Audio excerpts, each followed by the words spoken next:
My mom and dad both were just always a part of Tri-County from the beginning, but Mom had a special role here. She was a lot of people's moms, not just mine, and people grew to love her deeply and, like me, miss her greatly.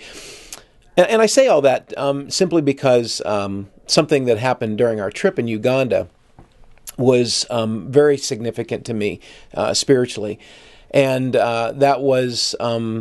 again, it has having to do with her name, Miriam.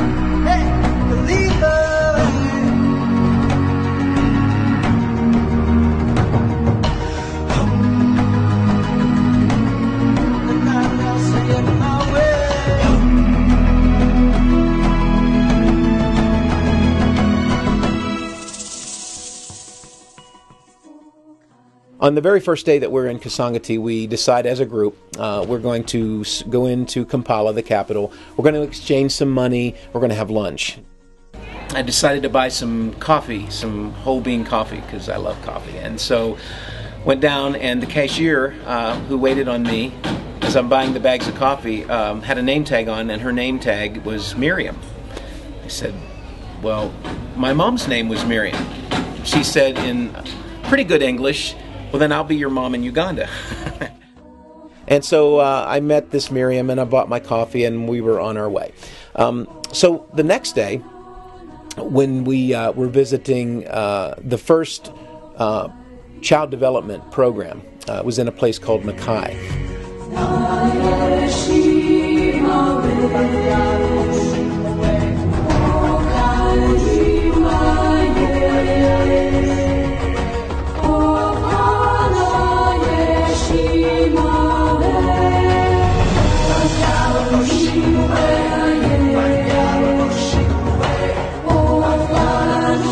Did one of our home visits of one of the children that are being sponsored, and the mom and the child who was being sponsored wasn't there, was there, but the mom wasn't there yet. But Grandma was there. They all lived together. There were 7 of them living in this house that's about the size of kind of one of our utility sheds. And so we're talking with Grandma, and we've come to find out that that she used to go to church, used to have a connection with God, but had kind of gotten away from that. And so I told Chris, I said, Chris, do me a favor, tell this woman, this grandmother, that no matter how many steps we take away from God, it's only one step back. Tell her that from me.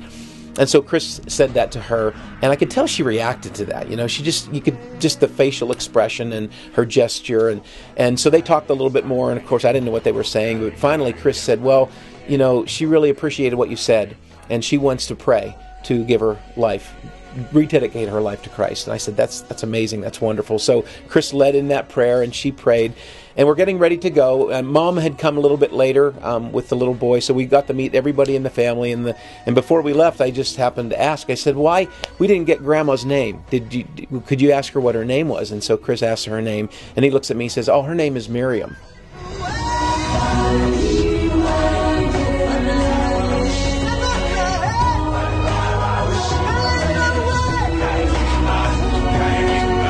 The whole way to the church that morning on the bus, I'm thinking, what are the chances, that I would meet the third Miriam, day 3, Miriam number 3. What are the chances?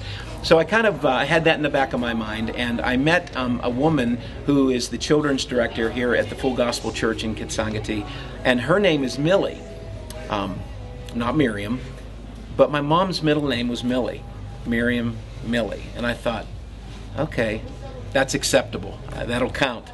Close, but no cigar, as they say. So the day went on, and in the afternoon, we took some of the staff of this church, the pastor and some of their leaders, to lunch with us. It was a real treat for them. It was more of a treat for me, though, because as I'm sitting talking with Pastor Stephen, their senior pastor, he was sharing with me just how Compassion International and the work they're doing in partnership with their church has opened their church's eyes to the need to help other people in their community. I happened to mention to him, I said, you know what, we have a saying at our church that we don't go to church, that we are the church. And that's what we mean too, that we just don't go to church, but we are the church everywhere we go when we're loving people the way Jesus loved them. And he thought that was a great idea, and we talked about that concept for a little bit. And then finally he said, looks at me and he says, well, we have a name for the project that we're trying to do. I said, well, what's your project about? He says, well, we want to be able to help more children, even beyond what we're doing with Compassion. With our own resources and our own people, we want to make a difference in a bigger way in our community by, as you say, being the church.